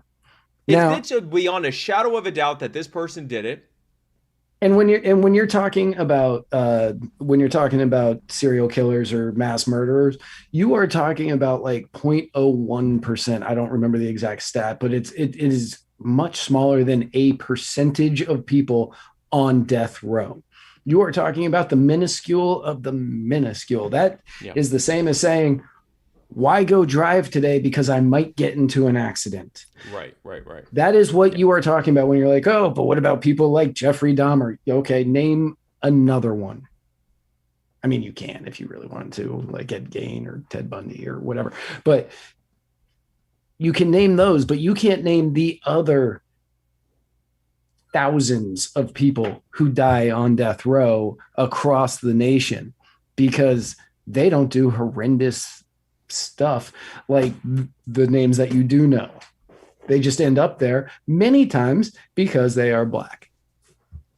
Yeah, and poor. Yeah. Poor they can't afford. Black.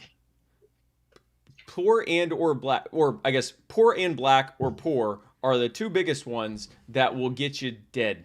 And yes, it is murder. It is premeditated. It is non-defensive. It's murder. They're literally planning it. They put it on a schedule. Yeah, I mean, you couldn't premeditate it anymore. It's premeditated. They ship people in to watch it. They have the media show up. It's murder. They are murdering a person. And it is not justice. It does not serve as a powerful deterrent. There's no one that's saying, oh, I would murder you, but then I might get executed. No, it's not.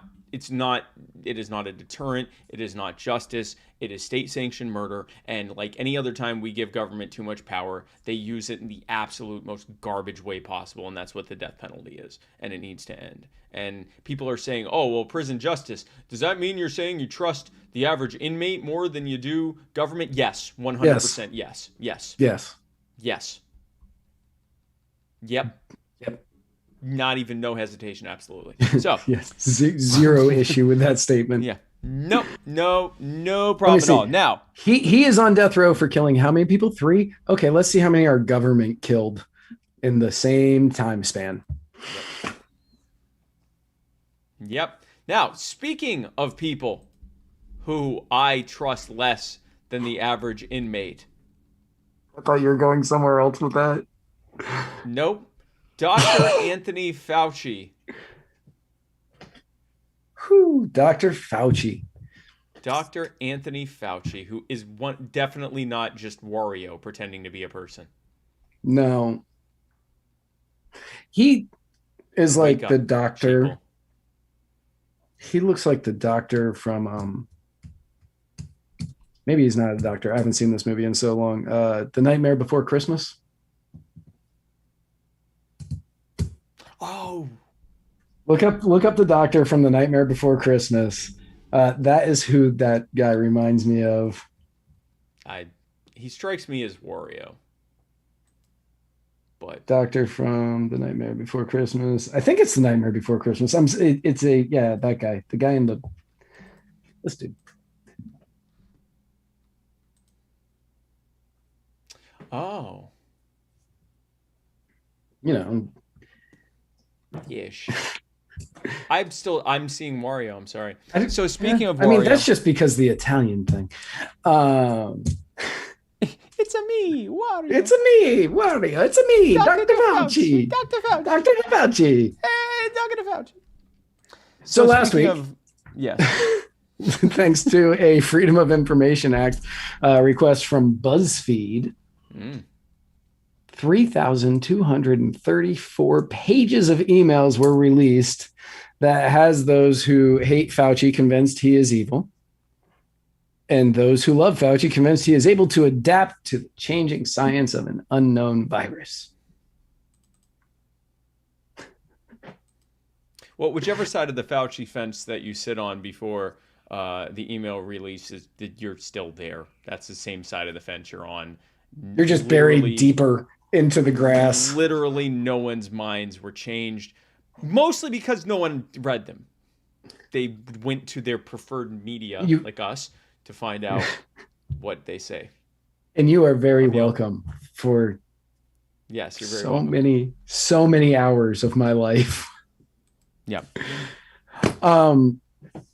Now, what is funny is many of the memes that are going out about this are being flagged for missing context, which plays along with what Fauci said of the only trouble is they are ripe to be taken out of context, where someone can snip out a sentence in an email without showing the other emails and say, based on an email from Dr. Fauci, he said such and such, where you don't really have the full context, which is weird because I read roughly 2,800 pages of these emails, and I read all of it. The parts that were redacted, obviously, I didn't read because I couldn't.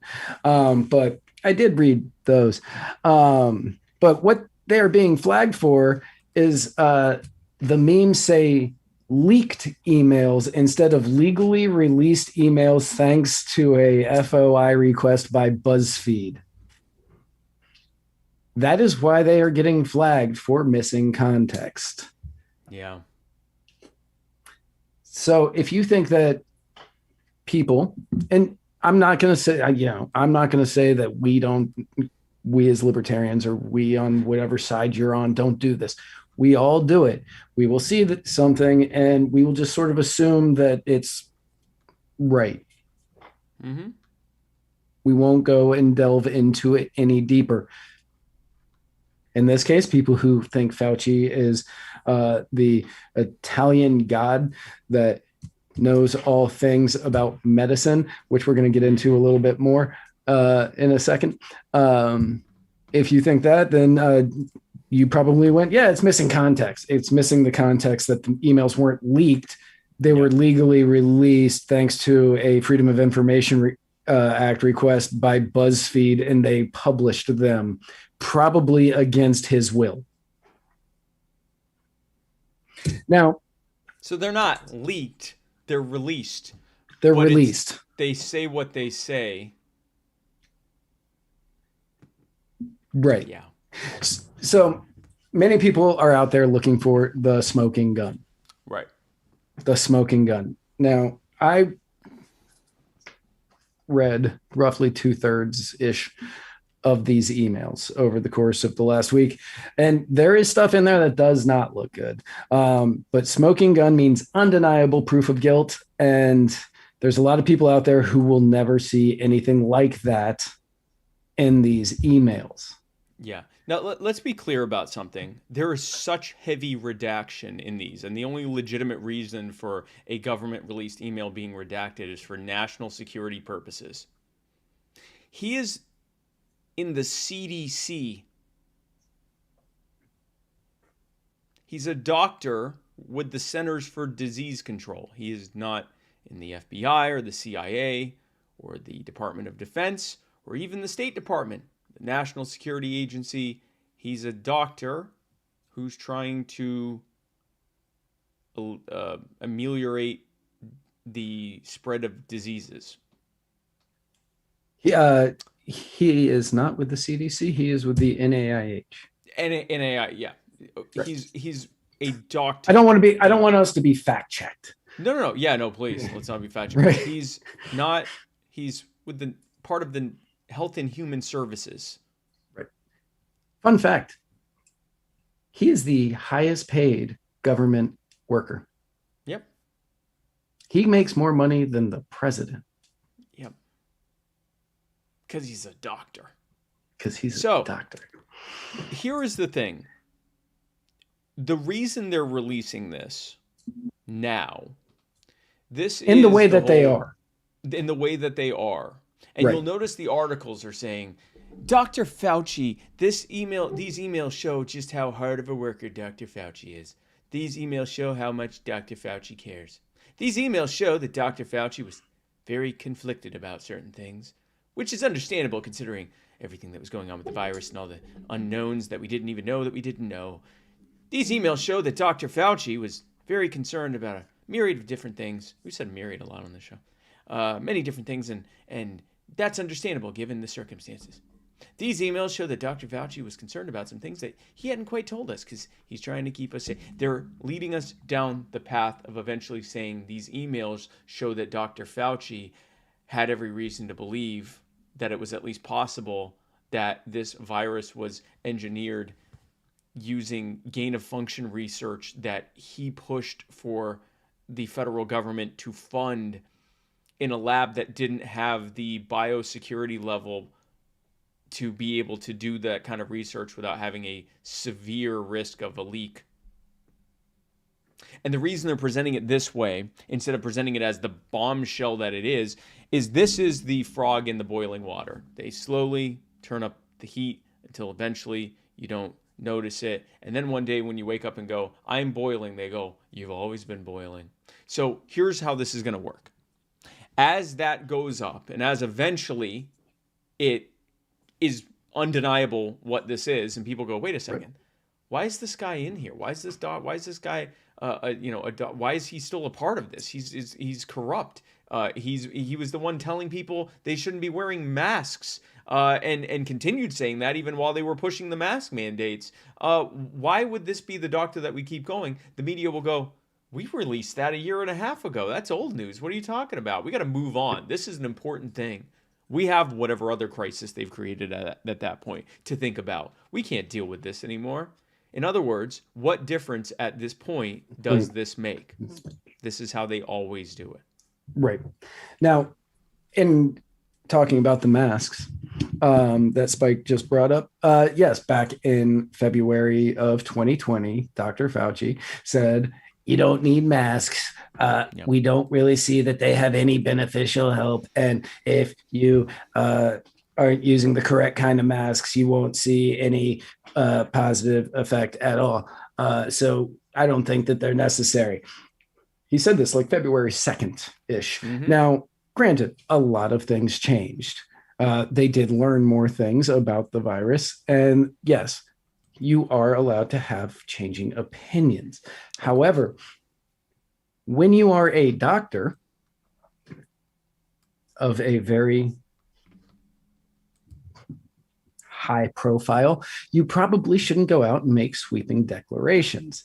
Now, many people have pointed out the fact, and this is true, as I've learned from reading many, many emails, he did not start recommending the masks until China told him, oh, you should probably do the masks. He was like, I don't think masks are necessary. And China went, it would really be better for everybody if you did masks. And he went, okay, well, we'll start recommending masks. And they did. And I got news for you. This is a illness that is primarily spread through respiratory droplets. There's no emerging science as to whether or not masks are effective for that. There's nothing special about COVID when it comes to that. They either are effective or they're not effective, and that's been true for years. The fact of masks is this. You don't need one if you're outside, because either the virus isn't airborne, which means that if you're a few feet away from people, it will be dispersed enough in, unless they're coughing all over you. If it's just from their talking and their spittle, or they're, occasionally sneezing or whatever, and you're far enough away, the air picks it up and disperses it. It's not staying concentrated enough for you to get enough of a viral load to be able to get sick. Or it is airborne, like the common cold, and you're going to get it anyway, even if you stay in your house, because it's traveling through the freaking air. Yep.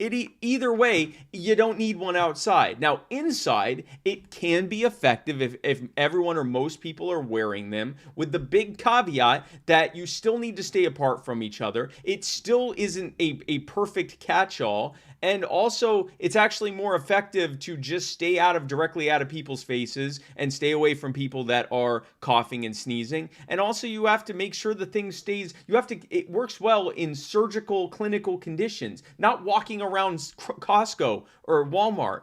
That's not, you're constantly touching it, you're moving it, you aren't wearing gloves, you're not sanitizing your hands every time you're touching it. Your kid certainly isn't while they're at school and trading it with their friends, getting snot all over it. This is not an effective way to mitigate a virus with the general population just going about their daily lives, and it never was. And that's why there has been no way to tie there's never been a study that has tied mask mandates to reduced cases or deaths during the reference period. They'll say, oh yeah, but 60 days later it did. The virus incubation period is 14 days, which means that if the mask mandate can't be shown to do something within the first at least 10 to 20 days, it didn't work. If you're going 60 days out, it was something else. Yeah, that was just time. That was just time. And that's always been the case with the mask. Nothing new changed there, which is why libertarians and people with common sense have been saying, if you don't feel good, stay home. If you feel good, go live your life and just be smart.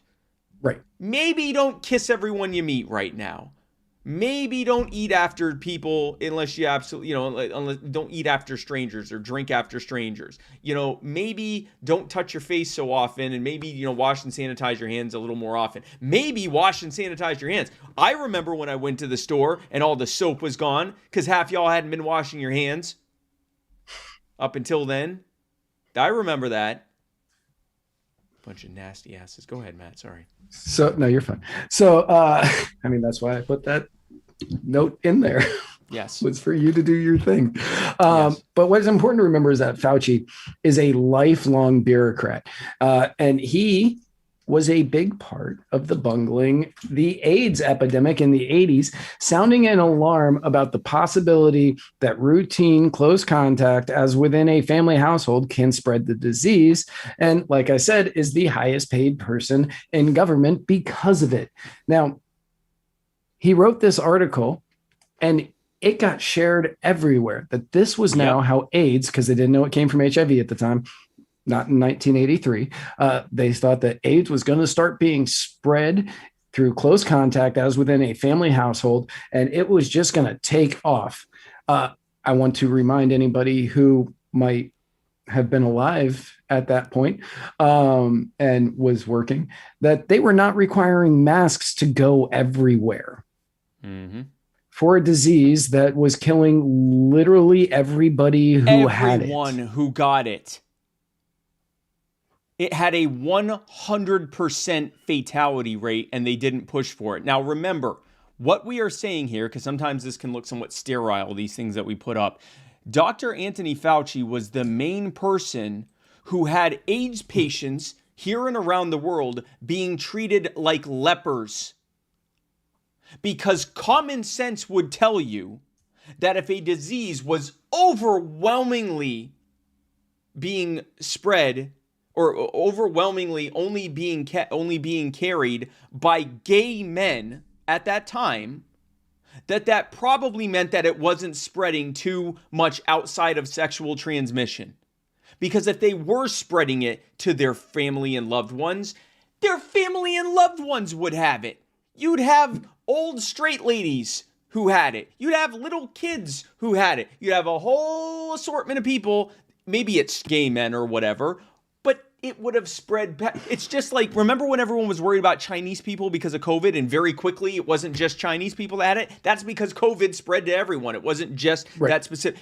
It was almost entirely, it was overwhelmingly gay men that had it. Not gay men who were overwhelmingly gay. The overwhelming number of people who had it were gay men because it was a sexually transmitted disease. The handful of cases where people had it outside of that was because of gay men who were having sex with women who were then having sex with other people or whatever, or children that got it from a woman that had it when they birthed them, or being spread through hypodermic needle usage or bad blood transfusions. Right. So common sense would have said that there was no concern here for the general public until a doctor with the National Institutes of Health went around the world and all media that would listen to him and put in the Journal of the American Medical Association that it could be spread through casual contact. Now, I don't know how many of you people remember this. Spike and I don't, because we're way too young. But there was a time period in which people said you can get HIV or AIDS through mosquito bites. Where do you think that stemmed from? It stemmed from this article, because people started taking it to the next logical step, to the next logical step, to the next logical step.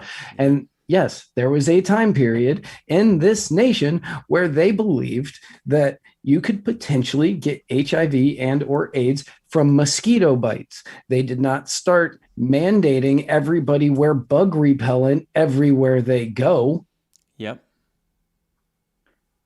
And again, the horror and panic that came during because the AIDS epidemic went from who cares, it's a bunch of gay people, to oh my God, we're all going to get it, we're all going to die.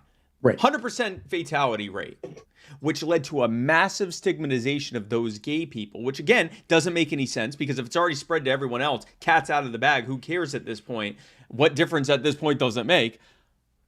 It's why when, if someone who they knew had HIV got into a car accident, they'd show up in hazmat equipment. It was because of a handful of people, the main one being Dr. Anthony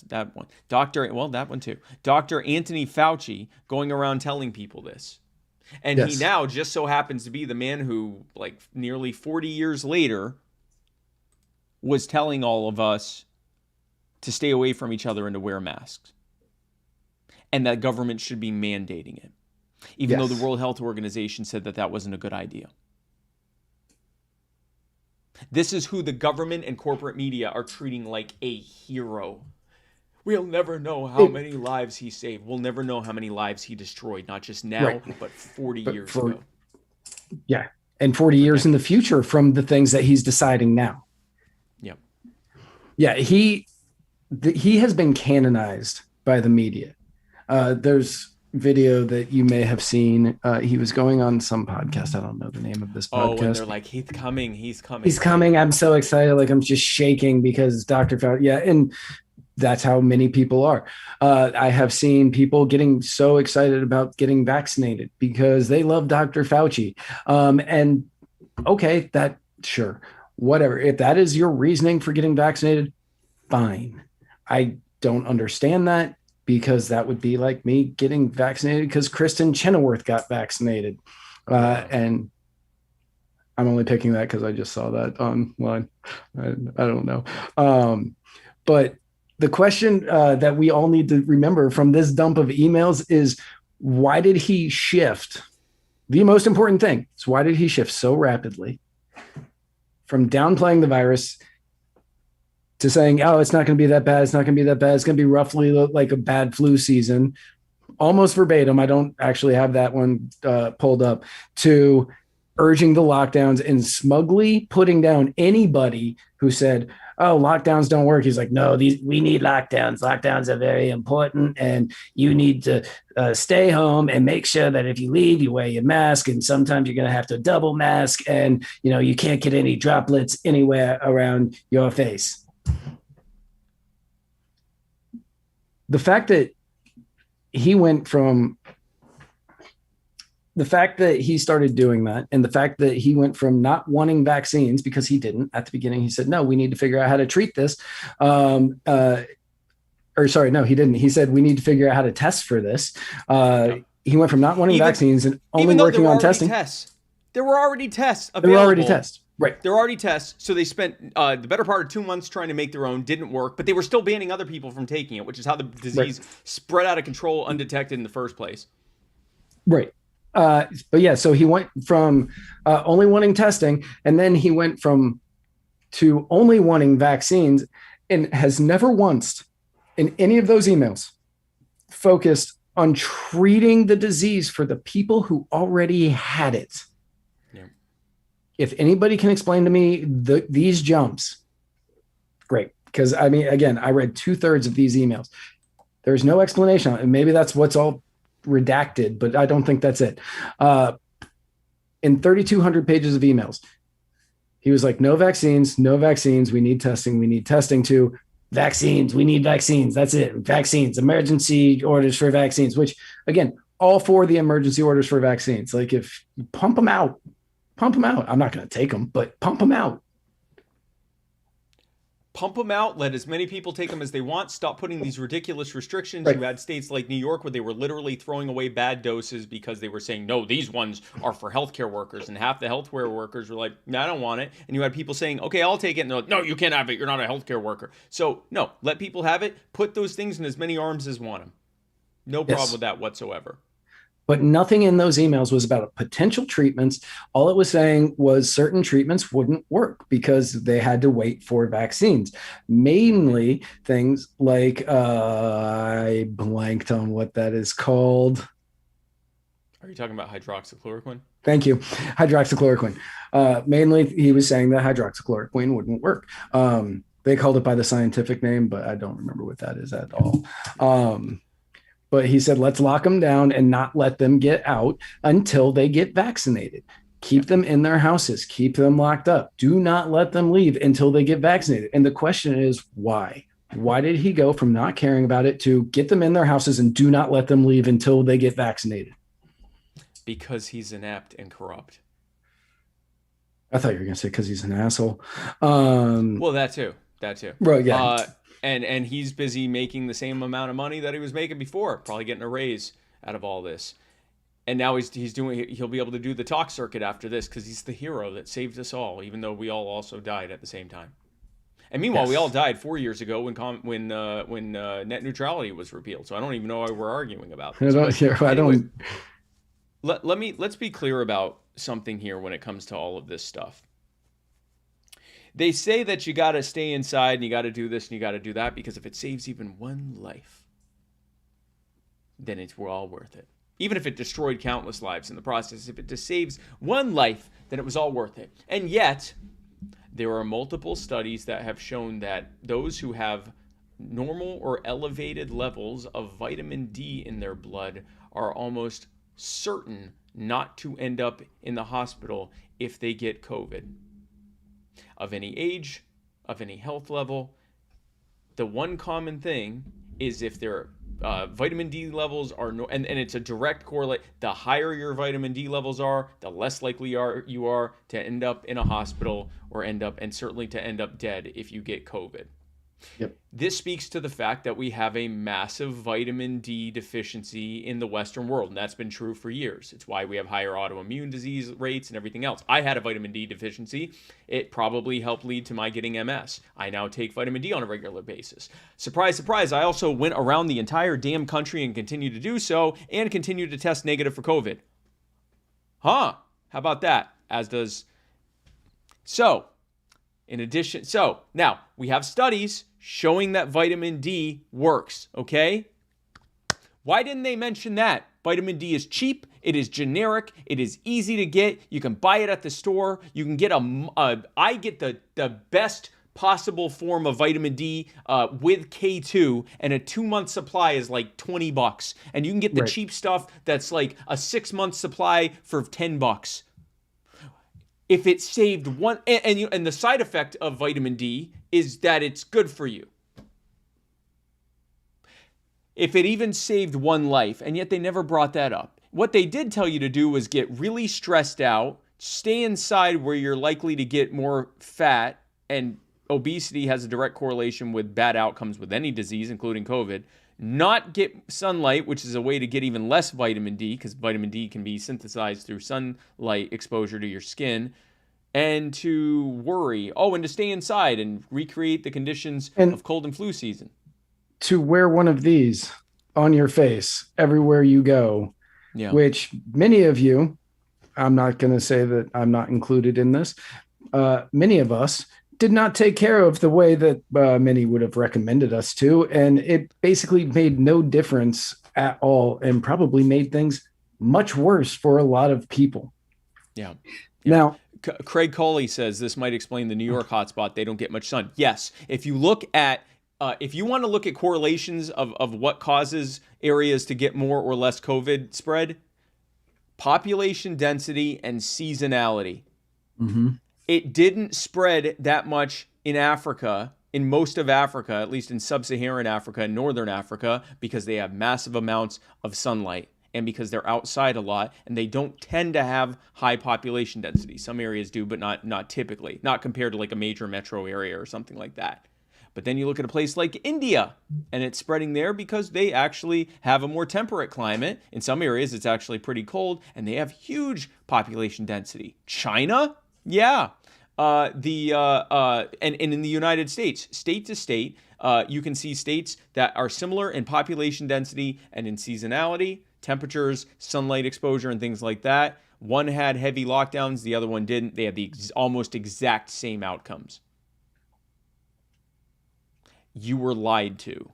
You are still being lied to by this guy who also lied to you to make you scared of gay people for the better part of 2 years.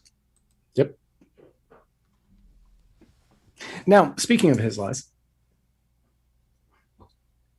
I'm just going to come out and say, like, yes, we don't know for certain anything. Nothing has been proven, but this was created in a lab. I do not care what anybody else says. This was created. It is increasingly likely that this thing was created in a lab through gain-of-function research, which is why it spread specifically in Wuhan. What was that? That was Superfan Sarah Andregg's arm. Sorry. Wow, that was like a she came down. Chop. Yeah. She came down from behind, which is a lot like, never mind. But ouch. I hope at least she's wearing clothes because she likes to prance around all naked. I know she does, doesn't she? I'm so glad that she's not watching this right now because she's in this room. I'm not even going to say anything else to that, so that way she doesn't have any idea what we're talking about. But Meg will tell me. I know, I love it. But yeah, this thing was, there are emails about gain of function from as early as February of 2020. And many of them are completely redacted. This one, February 1st, 2020, the attachment has to do with SARS gain of function PDF, to which Anthony Dr. Fauci says, it is essential that we speak this AM. Keep your cell phone on. I have a conference call at 7:45 a.m. with Azar. It likely will be over at 8:45 a.m. Read this paper as well as the email that I will forward to you now. You will have tasks today that must be done. Thanks, Tony. After that, on April 16th of 2020, and I read the email once and then I found it in an article, but they didn't have the clipping of it. And I couldn't go back and find it because it's 3,400 pages and I didn't mark it. There was an email sent to Fauci on April 16th of 2020 by Francis Collins, the director of the NIH, under the subject line "Conspiracy Gains Momentum," contained a link to a news story highlighting a Fox News report that said the allegation had merit. Now, all of this is about gain of function. Fauci's response to Collins is entirely 100%. I'm not going to say blacked out. It was grayed out because if anybody has seen it, you understand what I mean. They redacted his response to someone saying there's a conspiracy that's lighting up that says that this thing was. Now, for anybody who has read any of these, you know that there's a conspiracy. I've even seen some people say it in the comments here that this was engineered and it was mixed with HIV and some other things. They had all of those responses in there. I read all of them. I read the initial paper on it, and I read all of the responses anytime somebody would send it to Tony, and he would say, thanks, this is completely worthless information, Tony, or, thanks. And then in some of them, he would go into real in-depth answers that I can't explain because I'm not a doctor. But and we know we did interviews where he said, the experts have looked at this, because now I feel like I got to do this voice. But see, I'm going to do this every time. The experts have looked at this, and they looked and they saw that the way that it adapted and mutated is very, very used to what happens with the normal natural path of diseases. It definitely was not engineered. Right. But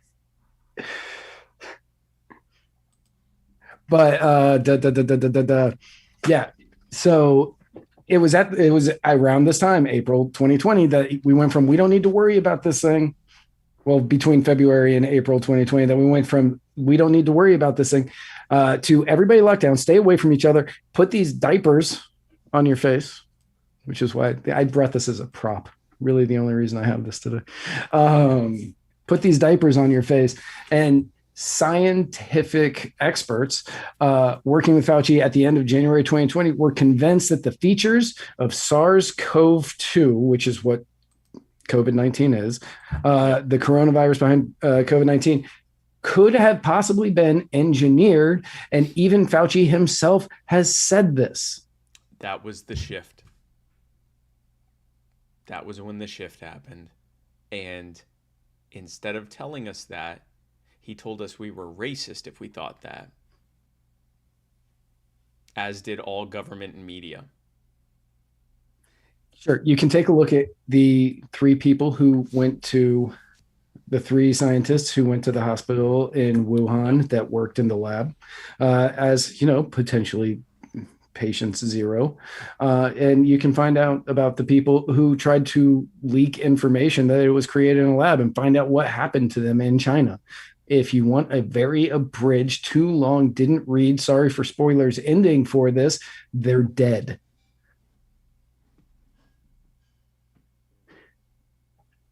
Fauci is very worried because he is accurate. We did not give $600,000 to the Wuhan lab in order to look for gain of function research. We gave over $800,000, which granted, based on American budget and spending, that's like nothing. That's like when you or I spend a nickel. But yeah, not even. It's when you and I find lint in our belly button and put it in the trash. It's a nothing. It's the tiniest drop of it's the condensation from the bucket falling back into the bucket. But did we give money for gain of function research? Yes. $817,630, I believe, is the exact number. I don't remember off the top of my head.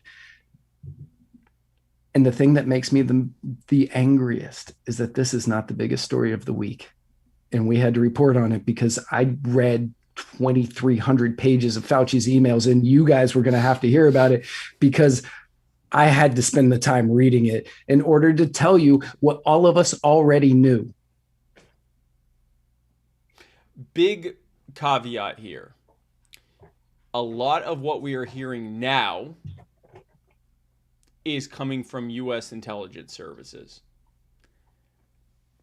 They have not proven to be the best and most reliable sources of information. I know. I hate to be the one to tell you that. We are in a really weird and uncomfortable position to have to decide whether we trust the Chi-Coms or the Chinese Communist Party or the U.S. intelligence community, which is like the two worst liars alive. Who do you believe? But we've been hearing these reports for quite some time.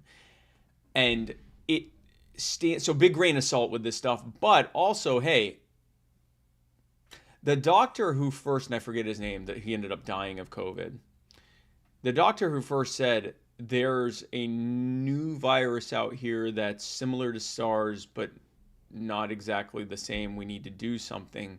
The Chinese government's response when the first SARS came out was to jump all over it, which is why it didn't spread the way that this one did. Yep. This time they acted really sus about the whole thing. They put him and a bunch of other people. Yep. Yellow is sus. And they said, well, yellow and red are sus. Right. And they said, and they put, I already did it. They put doctors in prison for spreading propaganda. You would only do that if you wanted to hide the fact that there was a virus, which would only happen if you had some weird reason to not want people to know that there's a virus. And, I heard a theory. I was listening to another podcast the other day, and I heard a theory that I actually quite like. So I'm just going to repeat it like it's mine. If the virus was created naturally, they would have 100% stayed with it's not going to be that bad. It might be it's going to be on par with your H1N1 or your bird flu or any of the other things that you have been worried about for the last however many years, because we seem to get these every couple of years. Yep. But this one was different. This one was different because it went from that to lockdown, go inside your house, do not leave, don't do anything, depending on which state you were in. You couldn't even get food delivered. Which was a weird thing for you to try to figure out. But how am I supposed to survive if I can't get, never mind. No, if it only saves one life, you just have to die. You just got to die. If it had been natural, if it came from, the wet market, from somebody eating bat soup or whatever that theory was, right. I feel as though they would have stuck with don't worry about it, just live your lives, this thing will go and pass and whatever, blah, blah, blah. When they started adding in comorbidity rates is when the numbers really started jumping in the United States. Because yes, when you got COVID and you had a comorbidity, then your chances went up. But the same thing happened with H1N1 and bird flu and everything else. But if you take a look at the numbers from 2020 and compare them to the numbers from, let's say, the 5 years before that, the morbidity rate in the United States did not change.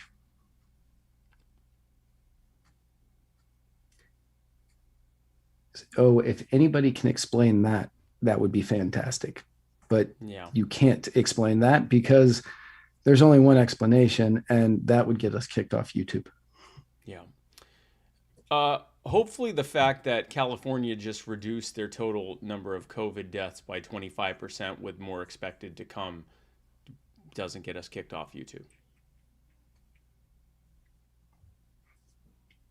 Couldn't possibly think of why they did that. I can't either. They can tell you if they can be the ones to tell you. And Nalik, the Eskimo libertarian, for anybody who doesn't know who Nalik is, she is the Eskimo libertarian who's going to be having a show with the Cajun Libertarian right here on Muddied Waters starting Sunday, June 14th, I think, whatever that Sunday is, at 3:30 in the afternoon. She says, I think this goes all the way back to Harambe. And you know what, Nalik? Yes. I think you are correct. You are 100% correct. Everything was fine. And then Harambe saved a child and the government murdered him to cover up the fact that the Cleveland Zoo didn't have good protocols in place to keep children out of the gorilla pen. And they killed Harambe. And in the end, you got 3 separate checks equaling roughly $3,000. Yes. That's what happened. Yes. So the blood's on all of our hands. Because you accepted those checks, so you're just as equally responsible for Harambe. So if we do get kicked off of YouTube, then come join us on Float. Float.app/MuddyWatersMedia. Well, folks, what's tomorrow? Wednesday. Tomorrow, I have a really, really cool guest on My Fellow Americans. On My Fellow Americans, 8 p.m. Eastern. My guest is Alex Hatch. She is starting an app called Mantafly. She's a libertarian. She's got this cool free market app she just started. I have no financial interest in this app. I just think it's really cool, so I'm bringing her on to talk about it. She's also going to be taking some of the proceeds from that to help with her mutual aid and charity stuff she's doing. You know, we talk all the time about libertarians have solutions, free market solutions to the problems we're facing. This is going to be an example of that. And that will be Wednesday at tomorrow at 8 p.m. Eastern.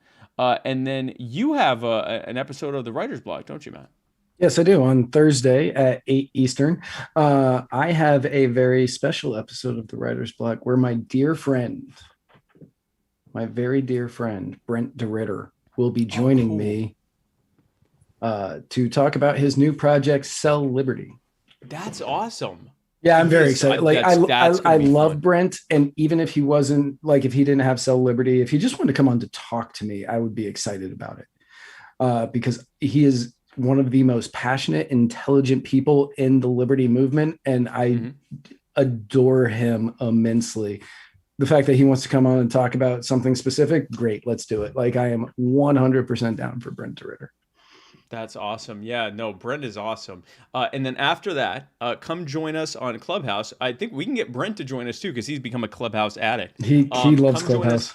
Come join us on Clubhouse at 9 p.m. Eastern with me and Matt and Cajun Libertarian and the Eskimo Libertarian and probably Brent DeRitter and the rest of the Muddy Waters crew. We are going to be doing a fundraiser to raise money for the Breaking Boundaries event in Tunica, Mississippi, which is happening next month. So come join us at 9 p.m. and bring all those altcoins you've been hodling. Or hodling. And then this weekend... Yes. This weekend, Saturday, I won't be able to make it Friday. This weekend, this bar here breaks down, and Matt there is no bar. We will be. Right, we'll be touching. We'll be touching, like, but this, for real. This will your hand's be way bigger. Right. Oh, I got to bring my hand up so it's the same size as your hand to get. We'll be. Stop moving. There, I'm trying. There. Yes. A little bit over. There we go. No, right there. Touch all of you. Right there, they would go back like this. This weekend, Spike and I will be together on Saturday for the Libertarian Party of Florida's convention. I was like, is it the Florida Libertarian Party? I'm a member. We're getting together for the Libertarian Party of Florida's convention. I'm actually going to be opening things the Friday evening. And Friday night I'll be opening things, and then we'll be hanging out on Saturday. Then I will also be there on Sunday for the breakfast and lunch. And then, so come hang out with us at Libertarian Party of Florida. If you go to, what is their website? I don't know. Florida. LPF.org. LPF.org. LPF.org, you can register and sign up today, and you can come and hang out with us. And then on this next Tuesday, we're doing our second in-person episode. I'm going to be where he is. Yes. He is going to be. I'm going here on the top of Matt. Right. We're just going to leave this part open. One chair. We're going to sit on that chair together for an hour and a half or two. And we're going to do our episode of the Muddy Waters of Freedom at Matt's house. In this chair. In front together. of God and our family. We're going to just hunker down on that chair. Two very, very male men. All on that chair together. Yes. This side of the screen is going to be black. We're going to leave this black in remembrance of those who came before us. Matt and I will be on this side. We will both be guy on left. We'll be guys on left. Guys on left. And we will just be squeezed into this area. All up in there. We're going to be all over it. All up in there. Going to be right. And so tune in for that next Tuesday. Same muddied place. And our guest on that special, very special Tuesday is Billy Ukwu, the founder of the End the Two-Party System movement. And I'm just realizing I got to figure out. I guess we are going to have to just be on that side of the screen. Yeah, there's going to be, I was thinking about a top bottom thing. Like I'm trying to figure out. No, that's not going to work. No? Maybe. That might work. Yeah, there's going to be some things we're going to have to figure out. That might work. We can talk about this later. Folks, you guys are going to have such a great time. You don't need to hear this. You don't need to hear our little tiff on that. We'll figure it out. We're going to have a great episode. Yeah. And this Sunday, tune in for Cajun. Yeah, that's new. We're not used to it. Yeah, we're not used to this. This Sunday, the 13th. The 13th at 3 p.m., the very first inaugural episode of Cajun and Eskimo from Bayou to the Igloo. And that's the name of that show. And we're all going to tune in and watch that. I can't wait to see what they got in store for us with Noel and Nullik, the Cajun Libertarian and the Eskimo Libertarian, respectively. And so tune in for that for Sunday. Yeah, we are so not used to promoting other people's shows. And then join us next Tuesday right there. Right there. Right here. Right here. Right there. Right here. Join us right there for the Muddy Waters of Freedom. But folks, thanks so much for tuning in. This show cannot be what it is without y'all. We love you very much. Come to Florida. Come hang out with us. Come hang out with James Ray while he talks. Takes multiple different subjects that are separate and merges them together. Just mashes them together. Just like peanut butter and jelly. Like P. Diddy in the 90s. Yes. Oh, wow. Yeah. He samples. Come join us with James Ray while he samples.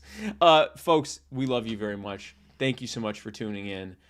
We will see you tomorrow for My Fellow Americans. Day after that for Writer's Block. Hopefully see you in Florida. Next Sunday, see you for Eskimo and the Big Bite. Cajun and Eskimo, and then we'll see you next week right here, same muddy place, same muddy time, where the sweet summer boys are back together again, where they always belonged. Folks, thanks so much for tuning in. We love you. And where we're going, we don't need roads.